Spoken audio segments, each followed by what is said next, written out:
नमः शिवाय। जय भोलेनाथ, जय माता पार्वती। आप सभी श्रद्धालु भक्तों का आपके अपने भक्ति विद अनीता चैनल में हार्दिक स्वागत है। आज की शिव महापुराण कथा में हम रुद्र संहिता पार्वती खंड के अगले अत्यंत रोचक और रहस्यमय प्रसंग का श्रवण करेंगे। भक्तों, पिछले भाग में आपने जाना कि माता पार्वती भगवान शिव को पति रूप में प्राप्त करने के लिए कठोर तपस्या कर रही है। वहीं दूसरी ओर एक भयंकर असुर तारकासुर अपने अत्याचारों से तीनों लोकों में हाहाकार मचा रहा है। देवता पराजित होकर दुख और भय में जीवन व्यतीत कर रहे हैं। लेकिन क्या आप जानते हैं कि तारकासुर का वध केवल भगवान शिव के पुत्र द्वारा ही संभव था और यही कारण था कि देवताओं के सामने भगवान शिव और माता पार्वती के विवाह को संपन्न कराना सबसे बड़ा लक्ष्य बन गया। आज की कथा में आप जानेंगे कैसे तारकासुर से पीड़ित देवता ब्रह्मा जी के पास पहुंचकर अपने दुख सुनाते हैं, कैसे ब्रह्मा जी देवताओं को भगवान शिव और माता पार्वती के विवाह का उपाय बताते हैं, कैसे देवराज इंद्र कामदेव का स्मरण करते हैं और उनसे भगवान शिव की समाधि भंग करने की विनती करते हैं, कैसे कामदेव अपने पुष्प बाण लेकर कैलाश की ओर प्रस्थान करते हैं और फिर कैसे भगवान शिव के तीसरे नेत्र से निकली अग्नि में कामदेव भस्म हो जाते हैं। रति का करुण विलाप, देवताओं की प्रार्थना और भगवान शिव द्वारा दिया गया अद्भुत वरदान, ये सभी दिव्य प्रसंग आज की कथा में सुनने को मिलेंगे। तो भक्तों, कथा को अंत तक अवश्य सुनिएगा, क्योंकि आज का ये प्रसंग हमें भगवान शिव के वैराग्य, करुणा और दिव्य लीलाओं का अद्भुत दर्शन कराता है। आइए भगवान शिव और माता पार्वती का स्मरण करते हुए कथा का शुभारंभ करते हैं। बोलिए हर हर महादेव। सूत जी कहते हैं, नारद जी के पूछने पर पार्वती के विवाह के विस्तृत प्रसंग को उपस्थित करते हुए ब्रह्मा जी ने तारकासुर की उत्पत्ति, उसके उग्र तप, मनोवांछित वर प्राप्ति तथा देवता और असुर सबको जीतकर स्वयं इंद्र पद पर प्रतिष्ठित हो जाने की कथा सुनाई। तत्पश्चात ब्रह्मा जी ने कहा, तारकासुर तीनों लोकों को अपने वश में करके जब स्वयं इंद्र हो गया, तब उसके समान दूसरा कोई शासक नहीं रहा। वह जितेंद्रिय असुर त्रिभुवन का एकमात्र स्वामी होकर अद्भुत ढंग से राज्य का संचालन करने लगा। उसने समस्त देवताओं को निकालकर उनकी जगह दैत्यों को स्थापित कर दिया और विद्याधर आदि देव योनियों को स्वयं अपने कर्म में लगाया। मुने तदंतर तारकासुर के सताए हुए इंद्र आदि संपूर्ण देवता अत्यंत व्याकुल और अनाथ होकर मेरी शरण में आए। उन सब ने मुझ प्रजापति को प्रणाम करके बड़ी भक्ति से मेरा स्तवन किया और अपने दारुण दुख की बातें बताकर कहा, प्रभु आप ही हमारी गति हैं, आप ही हमें कर्तव्य का उपदेश देने वाले हैं और आप ही हमारे धाता एवं उद्धारक हैं। हम सब देवता तारकासुर नामक अग्नि में जलकर अत्यंत व्याकुल हो रहे हैं। जैसे सैनिपात रोग में प्रबल औषधि भी निर्बल हो जाती है, उसी प्रकार उस असुर ने हमारे सभी क्रूर उपायों को बलहीन बना दिया है। भगवान विष्णु के सुदर्शन चक्र पर ही हमारी विजय की आशा अवलंबित रहती है, परंतु वह भी उसके कंठ पर कुंठित हो गया है। उसके गले में पड़कर वह ऐसा प्रतीत होने लगा था मानो उस असुर को फूल की माला पहनाई गई हो। मुने देवताओं का ये कथन सुनकर मैंने उन सब में समयोचित बात कही, देवताओं मेरे ही वरदान से दैत्य तारकासुर इतना बढ़ गया है, अतः मेरे हाथों ही उसका वध होना उचित नहीं। जो जिससे पलकर बड़ा हो उसका उसी के द्वारा वध होना अयोग्य कार्य नहीं है। विष के वृक्ष को भी यदि स्वयं सींचकर बड़ा किया गया हो तो उसे स्वयं काटना अनुचित माना गया है। तुम लोगों का सारा कार्य करने के योग्य भगवान शंकर हैं, किंतु वे तुम्हारे कहने पर भी स्वयं उस असुर का सामना नहीं कर सकते। तारक दैत्य स्वयं अपने पाप से नष्ट होगा। मैं जैसा उपदेश करता हूँ तुम वैसा कार्य करो। मेरे वर के प्रभाव से न मैं तारकासुर का वध कर सकता हूँ, न भगवान विष्णु कर सकते हैं और न भगवान शंकर ही उसका वध कर सकते हैं। दूसरा कोई वीर पुरुष अथवा सारे देवता मिलकर भी उसे नहीं मार सकते। यह मैं सत्य कहता हूँ। देवताओं, यदि शिवजी के वीर्य से कोई पुत्र उत्पन्न हो तो वही तारक दैत्य का वध कर सकता है, दूसरा नहीं।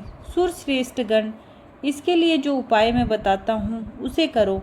महादेव जी की कृपा से वह उपाय अवश्य सिद्ध होगा।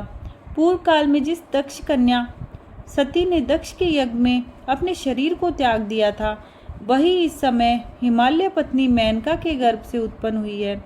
ये बात तुम्हें भी विदित हुई है। महादेव जी उस कन्या का पाणी ग्रहण अवश्य करेंगे। तथापि देवताओं, तुम स्वयं भी इसके लिए प्रयत्न करो। तुम अपने यत्न से ऐसा उद्योग करो जिससे मेनका कुमारी पार्वती में भगवान शंकर अपने वीर्य का आधान कर सकें। भगवान शंकर उद्रेता हैं, उनके वीर्य को प्रस्खलित करने में केवल पार्वती ही समर्थ है। दूसरी कोई अबला अपनी शक्ति से ऐसा नहीं कर सकती। गिरिराज की पुत्री वह पार्वती इस समय युवावस्था में प्रवेश कर चुकी है और हिमालय पर तपस्या में लगे हुए महादेव जी की प्रतिदिन सेवा करती है। अपने पिता हिमवान के कहने से काली शिवा अपनी 2 सखियों के साथ ध्यान परायण परमेश्वर शिव की साग्रह सेवा करती है। तीनों लोकों में सबसे अधिक सुंदरी पार्वती शिव के सामने रहकर प्रतिदिन उनकी पूजा करती है। तथापि वे ध्यान मग्न महेश्वर मन में ध्यानहीन स्थिति में नहीं आते, अर्थात ध्यान भंग करके पार्वती की ओर देखने का विचार भी मन में नहीं लाते। देवताओं, चंद्रशेखर शिव जिस प्रकार काली को अपनी भार्या बनाने की इच्छा करें, वैसी चेष्टा तुम लोग शीघ्र ही प्रयत्न पूर्वक करो। मैं उस दैत्य के स्थान पर जाकर तारकासुर को बुरे हट से हटाने की चेष्टा करूंगा। अतः अब तुम लोग अपने स्थान को जाओ। नारद, देवताओं से ऐसा कहकर मैं शीघ्र ही तारकासुर से मिला और बड़े प्रेम से बुलाकर मैंने उससे इस प्रकार कहा, तारक, ये स्वर्ग हमारे तेज का सार तत्व है, परंतु तुम यहाँ के राज्य का पालन कर रहे हो, जिसके लिए तुमने उत्तम तपस्या की थी, उससे अधिक चाहने लगे हो। मैंने तुम्हें इससे छोटा ही वर दिया था, स्वर्ग का राज्य कदापि नहीं दिया था, इसलिए तुम स्वर्ग को छोड़कर पृथ्वी पर राज्य करो। असुर श्रेष्ठ, देवताओं के योग्य जितने भी कार्य हैं वे सब तुम्हें वहीं सुलभ होंगे, इसमें अन्यथा विचार करने की आवश्यकता नहीं है। ऐसा कहकर उस असुर को समझाने के बाद मैं शिवा और शिव का स्मरण करके वहां से अदृश्य हो गया। तारकासुर भी स्वर्ग को छोड़कर पृथ्वी पर आ गया और शोणितपुर में रहकर वह राज्य करने लगा। फिर सब देवता भी मेरी बात सुनकर मुझे प्रणाम करके इंद्र के साथ प्रसन्नतापूर्वक बड़ी सावधानी के साथ इंद्रलोक में गए। वहां जाकर परस्पर मिलकर आपस में सलाह करके वह सब देवता इंद्र से प्रेम पूर्वक बोले, भगवान शिव की सेवा में जैसे भी काम मूलक रुचि हो, वैसा ब्रह्मा जी का बताया हुआ सारा प्रयत्न आपको करना चाहिए। इस प्रकार देवराज इंद्र से संपूर्ण वृत्तांत निवेदन करके वे देवता प्रसन्नतापूर्वक सब और अपने अपने स्थान पर चले गए। ब्रह्मा जी कहते हैं, नारद, देवताओं के चले जाने पर दुरात्मा तारक दैत्य से पीड़ित हुए। इंद्र ने कामदेव का स्मरण किया। कामदेव तत्काल वहां आ पहुंचा। तब इंद्र ने मित्रता का धर्म बतलाते हुए काम से कहा, मित्र, कालवशात मुझ पर असाध्य दुख आ पड़ा, उसे तुम्हारे बिना कोई भी दूर नहीं कर सकता। दाता की परीक्षा दुर्भिक्ष में, सूरवीर की परीक्षा रणभूमि में, मित्र की परीक्षा आपत्ति काल में तथा स्त्रियों के कुल की परीक्षा पति के असमर्थ हो जाने पर होती है। तात संकट पड़ने पर विनय की परीक्षा होती है और परोश में सत्य एवं उत्तम स्नेह की, अन्यथा नहीं। ये मैंने सच्ची बात कही है मित्रवर। इस प्रकार मुझ पर जो विपत्ति आई है उसका निवारण दूसरे किसी से नहीं हो सकता। अतः आज तुम्हारी परीक्षा हो जाएगी।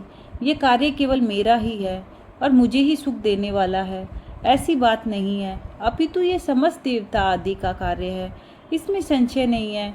इंद्र की ये बात सुनकर कामदेव मुस्कुराया और प्रेम पूर्ण गंभीर वाणी में बोला। काम ने कहा, देवराज, आप ऐसी बात क्यों कहते हैं? मैं आपको उत्तर नहीं दे रहा हूँ। लोक में कौन उपकारी मित्र है और कौन बनावटी, ये स्वयं देखने की वस्तु है, कहने की नहीं। जो संकट के समय बहुत बातें करता है वह काम क्या करेगा। तथापि महाराज प्रभु, मैं कुछ कहता हूँ, उसे सुनिए। मित्र जो आपके इंद्रपद को छीनने के लिए दारुण तपस्या कर रहा है, आपके उस शत्रु को मैं सर्वथा तपस्या से भ्रष्ट कर दूंगा। जो काम जिससे पूरा हो सके, बुद्धिमान पुरुष उसे उसी काम में लगाए।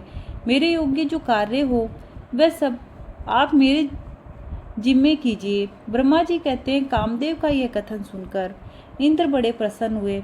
वह कामिनियों को सुख देने वाले काम को प्रणाम करके उससे इस प्रकार बोले। इंद्र ने कहा, तात मनोभव, मैंने अपने मन में जिस कार्य को पूर्ण करने का उद्देश्य रखा है उसे सिद्ध करने में केवल तुम ही समर्थ हो। दूसरे किसी से उस कार्य का होना संभव नहीं है। मित्रवर, मनोभव काम जिसके लिए आज तुम्हारे सहयोग की अपेक्षा हुई है उसे ठीक ठीक बता रहा हूँ। सुनो तारक, नाम से प्रसिद्ध जो महान दैत्य है वह ब्रह्मा जी का अद्भुत वर पाकर अजय हो गया है और सभी को दुख दे रहा है। वह सारे संसार को पीड़ा दे रहा है। उसके द्वारा बारंबार धर्म का नाश हुआ है। उससे सब देवता और समस्त ऋषि दुखी हुए हैं। संपूर्ण देवताओं ने पहले उसके साथ अपनी पूरी शक्ति लगाकर युद्ध किया था, परंतु उसके ऊपर सबके अस्त्र शस्त्र निष्फल हो गए। जल के स्वामी वरुण का पाश टूट गया। श्री हरि का सुदर्शन चक्र भी वहां सफल नहीं हुआ। श्री विष्णु ने उसके कंठ पर चक्र चलाया, किंतु वह वहां कुंठित हो गया। ब्रह्मा जी ने महायोगीश्वर भगवान शंभु के वीर्य से उत्पन्न हुए बालक के हाथ से इस दुरात्मा दैत्य की मृत्यु बताई है। ये कार्य तुम्हें अच्छी तरह और प्रयत्न पूर्वक करना है मित्रवर। उसके हो जाने से हम देवताओं को बड़ा सुख मिलेगा। भगवान शंभु गिरिराज हिमालय पर उत्तम तपस्या में लगे हैं। वे हमारे भी प्रभु हैं, कामना के वश में नहीं हैं, स्वतंत्र परमेश्वर हैं। मैंने सुना है कि गिरिराज नंदिनी पार्वती पिता की आज्ञा पाकर अपनी 2 सखियों के साथ उनके समीप रहकर उनकी सेवा में रहती है। उनका यह प्रयत्न महादेव जी को पति रूप में प्राप्त करने के लिए ही है। परंतु भगवान शिव अपने मन को संयम नियम से वश में रखते हैं। जिस तरह भी उनकी पार्वती में अत्यंत रुचि हो जाए, तुम्हें वैसा ही प्रयत्न करना चाहिए। यही कार्य करके तुम कृतार्थ हो जाओगे और हमारा सारा दुख नष्ट हो जाएगा। इतना ही नहीं, लोक में तुम्हारा स्थायी प्रताप फैल जाएगा। ब्रह्मा जी कहते हैं, नारद, इंद्र के ऐसा कहने पर कामदेव का मुखारविंद प्रसन्नता से खिल उठा। उसने देवराज से प्रेम पूर्वक कहा, मैं इस कार्य को करूंगा, इसमें संशय नहीं है। ऐसा कहकर शिव की माया से मोहित हुए काम ने उस कार्य के लिए स्वीकृति दे दी और शीघ्र ही उसका भार ले लिया। वह अपनी पत्नी रति और वसंत को साथ ले बड़ी प्रसन्नता के साथ उस स्थान पर गया जहाँ साक्षात योगेश्वर शिव उत्तम तपस्या कर रहे थे। ब्रह्मा जी कहते हैं, मुने, काम अपने साथी वसंत आदि को लेकर वहां पहुंचा। उसने भगवान शिव पर अपने बाण चलाए। तब शंकर जी के मन में पार्वती के प्रति आकर्षण होने लगा और उनका धैर्य छूटने लगा। अपने धैर्य का हास होता देख महायोगी महेश्वर अत्यंत विस्मित हो मन ही मन इस प्रकार चिंतन करने लगे। शिव बोले, मैं तो उत्तम तपस्या कर रहा था, उसमें विघ्न कैसे आ गए? किस कुकर्मी ने यहाँ मेरे चित्त में विकार पैदा कर दिया? इस तरह विचार करके सत्पुरुषों के आश्रयदाता महायोगी परमेश्वर शिव शंका युक्त तो संपूर्ण दिशाओं की ओर देखने लगे। इसी समय वाम भाग में बाण खींचे खड़े हुए काम पर उनकी दृष्टि पड़ी। वह मूर्छित मदन अपनी शक्ति के घमंड में आकर पुनः अपना बाण छोड़ना ही चाहता था। नारद, इस अवस्था में काम पर दृष्टि पड़ते ही परमात्मा गिरीश को तत्काल रोष चढ़ गया। मुने, उधर आकाश में बाण सहित धनुष लिए खड़े हुए काम ने भगवान शंकर पर अपना अमोघ अस्त्र छोड़ दिया, जिसका निवारण करना बहुत कठिन था। परंतु परमात्मा शिव पर वह अमोघ अस्त्र भी व्यर्थ हो गया। कुपित हुए परमेश्वर के पास जाते ही शांत हो गया। भगवान शिव पर अपने अस्त्र के व्यर्थ हो जाने पर काम को बड़ा भय हुआ। भगवान मृत्युंजय को सामने देखकर वह कांप उठा और इंद्र आदि समस्त देवताओं का स्मरण करने लगा। मुनि श्रेष्ठ अपना प्रयास निष्फल हो जाने पर काम भय से व्याकुल हो उठा। मुनीश्वर कामदेव के स्मरण करने पर वह इंद्र आदि सब देवता वहां आ पहुंचे और शंभु को प्रणाम करके उनकी स्तुति करने लगे। देवता स्तुति कर ही रहे थे कि कुपित हुए भगवान हर के ललाट के मध्य भाग में स्थित तृतीय नेत्र से बड़ी भारी आग तत्काल प्रकट होकर निकली। उसकी ज्वालाएं ऊपर की ओर उठ रही थी। वह आग धू धू करके जलने लगी। उसकी प्रभा प्रलयाग्नि के समान जान पड़ती थी। वह आग तुरंत ही आकाश में उछली और पृथ्वी पर गिर पड़ी, फिर अपने चारों ओर चक्कर काटती हुई धराशायी हो गई। साधु भगवान क्षमा कीजिए, क्षमा कीजिए, ये बात जब तक देवताओं के मुख से निकले तब तक ही उस आग ने कामदेव को जलाकर भस्म कर दिया। उस वीर कामदेव के मारे जाने पर देवताओं को बड़ा दुख हुआ। वे व्याकुल हो, हाय ये क्या हुआ, ऐसा कह कहकर जोर जोर से चित्कार करते हुए रोने बिलखने लगे। उस समय विकृत चित हुई पार्वती का सारा शरीर सफ़ेद पड़ गया। काटो तो खून नहीं। वे सखियों को साथ ले अपने भवन को चली गई। कामदेव के जल जाने पर रति वहाँ एक क्षण तक अचेत पड़ी रही। पति की मृत्यु के दुख से वह इस तरह पड़ी थी मानो मर गई हो। थोड़ी देर में जब होश हुआ तब अत्यंत व्याकुल हो रति उस समय तरह तरह की बातें कहकर विलाप करने लगी। रति बोली, हाय मैं क्या करूं, कहाँ जाऊं, देवताओं ने ये क्या किया, मेरे उदंड स्वामी को बुलाकर नष्ट करा दिया। हाय हाय नाथ स्वामी प्राण प्रिय, हा मुझे सुख देने वाले प्रियतम, हा प्राणनाथ, ये यहाँ क्या हो गया। ब्रह्मा जी कहते हैं, नारद इस प्रकार रोती बिलखती और अनेक प्रकार की बातें कहती हुई रति हाथ पैर पटकने और अपने सिर के बालों को नोचने लगी। वह समय उसका विलाप सुनकर वहाँ रहने वाले समस्त वनवासी जीव तथा वृक्ष आदि स्थावर प्राणी भी बहुत दुखी हो गए। इसी बीच में इंद्र आदि संपूर्ण देवता महादेव जी का स्मरण करते हुए रति को आश्वासन दे इस प्रकार बोले। देवताओं ने कहा, तुम काम के शरीर का थोड़ा सा भस्म लेकर उसे यत्न पूर्वक रखो और भय छोड़ो। हम सबके स्वामी महादेव जी कामदेव को पुनः जीवित कर देंगे और तुम फिर अपने प्रियतम को प्राप्त कर लोगी। कोई किसी को न तो सुख देने वाला है और न कोई दुख ही देने वाला है। सब लोग अपनी अपनी करने का फल भोगते हैं। तुम देवताओं को दोष देकर व्यर्थ ही शोक करती हो। इस प्रकार रति को आश्वासन दे सब देवता भगवान शिव के पास आए और उन्हें भक्ति भाव से प्रसन्न करके बोले। देवताओं ने कहा, भगवान शरणागत वत्सल महेश्वर, आप कृपा करके हमारे इस शुभ वचन को सुनिए। शंकर, आप कामदेव की करतूत पर भली भांति प्रसन्नता पूर्वक विचार कीजिए। महेश्वर, काम ने जो ये कार्य किया है इसमें इसका कोई स्वार्थ नहीं था। दुष्ट तारकासुर से पीड़ित हुए हम सब देवताओं ने मिलकर उससे ये काम कराया है। नाथ शंकर, इसे आप अन्यथा न समझें। सब कुछ देने वाले देव गिरीश सती साध्वी रति के अकेली अति दुखी होकर विलाप कर रही है। आप उसे सांत्वना प्रदान करें शंकर। यदि इस क्रोध के द्वारा आपने कामदेव को मार डाला तो हम यही समझेंगे कि आप देवताओं सहित समस्त प्राणियों का अभी संहार कर डालना चाहते हैं। रति का दुख देखकर देवता नष्ट प्राय हो रहे हैं, इसलिए आपको रति का शोक दूर कर देना चाहिए। ब्रह्मा जी कहते हैं, नारद, संपूर्ण देवताओं का ये वचन सुनकर भगवान शिव प्रसन्न हो उनसे इस प्रकार बोले। शिव ने कहा, देवताओं और ऋषियों, तुम सब आदर पूर्वक मेरी बात सुनो। मेरे क्रोध से जो कुछ हो गया है वह तो अन्यथा नहीं हो सकता, तथापि रति का शक्तिशाली पति कामदेव तभी तक शरीर रहित रहेगा जब तक रुक्मणी पति श्री कृष्ण का धरती पर अवतार नहीं हो जाता। जब श्री कृष्ण द्वारका में रहकर पुत्रों को उत्पन्न करेंगे तब वे रुक्मणी के गर्भ से काम को भी जन्म देंगे। उस काम का ही नाम उस समय प्रद्युम्न होगा, इसमें संशय नहीं है। उस पुत्र के जन्म लेते ही संभरासुर उसे हर लेगा। हरण के पश्चात दानव शिरोमणि संभर उस शिशु को समुद्र में डाल देगा। फिर वह मूढ़ उसे मरा हुआ समझकर अपने नगर को लौट जाएगा। रते, उस समय तक तुम्हें संभरासुर के नगर में सुखपूर्वक निवास करना चाहिए। वही तुम्हें अपने पति प्रद्युम्न की प्राप्ति होगी।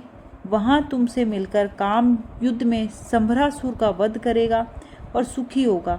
देवताओं, प्रद्युम्न नामधारी काम अपनी कामिनी रति को तथा संभरासुर के धन को लेकर उसके साथ पुण्य नगर में जाएगा। मेरा यह कथन सर्वथा सत्य होगा। ब्रह्मा जी कहते हैं, नारद, भगवान शिव की यह बात सुनकर देवताओं के चित्त में कुछ उल्लास हुआ और वह उन्हें प्रणाम करके दोनों हाथ जोड़ विनीत भाव से बोले। देवताओं ने कहा, देव देव महादेव, करुणा सागर प्रभु, आप कामदेव को शीघ्र जीवन दान दें तथा रति के प्राणों की रक्षा करें। देवताओं की ये बात सुनकर सबके स्वामी करुणा सागर परमेश्वर शिव पुनः प्रसन्न होकर बोले, देवताओं, मैं बहुत प्रसन्न हूँ। मैं काम को सबके हृदय में जीवित कर दूंगा। वह सदा मेरा गण होकर विहार करेगा। अब अपने स्थान को जाओ, मैं तुम्हारे दुख को सर्वथा नाश करूंगा।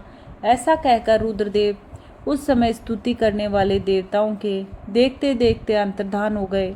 देवताओं का विस्मय दूर हो गया और वह सब के सब प्रसन्न हो गए। मुने तदंतर रुद्र की बात पर भरोसा करके स्थिर रहने वाले देवता रति को उनका स्थान कथन सुनाकर आश्वासन दे अपने अपने स्थान को चले गए। मुनीश्वर काम पत्नी रति शिव के बताए हुए संभर नगर को चली गई तथा रुद्रदेव ने जो समय बताया था उसकी प्रतीक्षा करने लगी। भक्तों, आज की इस पावन कथा में हमने जाना कि किस प्रकार तारकासुर के अत्याचारों से पीड़ित देवताओं ने ब्रह्मा जी की शरण ली और कैसे समस्त देवगण भगवान शिव और माता पार्वती के दिव्य विवाह की भूमिका तैयार करने में जुट गए। हमने ये भी सुना कि देवताओं के आग्रह पर कामदेव भगवान शिव की समाधि भंग करने पहुँचे, किंतु महादेव के तीसरे नेत्र की ज्वाला के सामने उनका अस्तित्व ही समाप्त हो गया। ये प्रसंग हमें सिखाता है कि भगवान शिव योग, तप और वैराग्य, आत्म संयम के सर्वोच्च आदर्श हैं। संसार की कोई भी शक्ति उनके संकल्प को विचलित नहीं कर सकती। साथ ही ये भी देखने योग्य है कि भगवान शिव जितने शीघ्र रुष्ट होते हैं उतनी ही शीघ्र करुणा भी बरसाते हैं। रति के विलाप और देवताओं की प्रार्थना से प्रसन्न होकर उन्होंने कामदेव को भविष्य में पुनः शरीर प्राप्त होने का वरदान देकर अपनी असीम दयालुता का परिचय दिया। भक्तों, शिव महापुराण की प्रत्येक कथा हमें जीवन का कोई ना कोई गूढ़ संदेश अवश्य देती है। यदि हम इन कथाओं को केवल सुनने तक सीमित न रखकर अपने जीवन में उतारने का प्रयास करें तो हमारा जीवन भी भगवान शिव की कृपा से मंगलमय बन सकता है। अब कथा को यहीं विराम देते हुए मैं भगवान भोलेनाथ, माता पार्वती, समस्त देवताओं और आप सभी श्रद्धालु भक्तों के श्री चरणों में विनम्र प्रणाम करती हूँ। यदि कथा के वाचन में, उच्चारण में, किसी श्लोक में, प्रसंग या भाव के वर्णन में मुझसे कोई भूल, त्रुटि अथवा अशुद्धि हुई हो तो मैं हाथ जोड़कर आप सभी से तथा भगवान सदाशिव से क्षमा याचना करती हूँ। मेरी किसी भी भूल को कृपया क्षमा करें और अपनी कृपा दृष्टि बनाए रखें। आइए अंत में हम सब मिलकर भगवान शिव का स्मरण करें। ओम नमः शिवाय, ओम नमः शिवाय, ओम नमः शिवाय। भगवान भोलेनाथ आप सभी के जीवन में सुख, शांति, आरोग्य, समृद्धि और भक्ति का प्रकाश भरें। माता पार्वती की कृपा आप सभी पर सदैव बनी रहे। कल हम शिव महापुराण रुद्र संहिता पार्वती खंड के अगले अत्यंत रोचक और दिव्य प्रसंग के साथ पुनः उपस्थित होंगे। तब तक के लिए अनुमति दीजिए। हर हर महादेव। जय भोलेनाथ, जय माता पार्वती।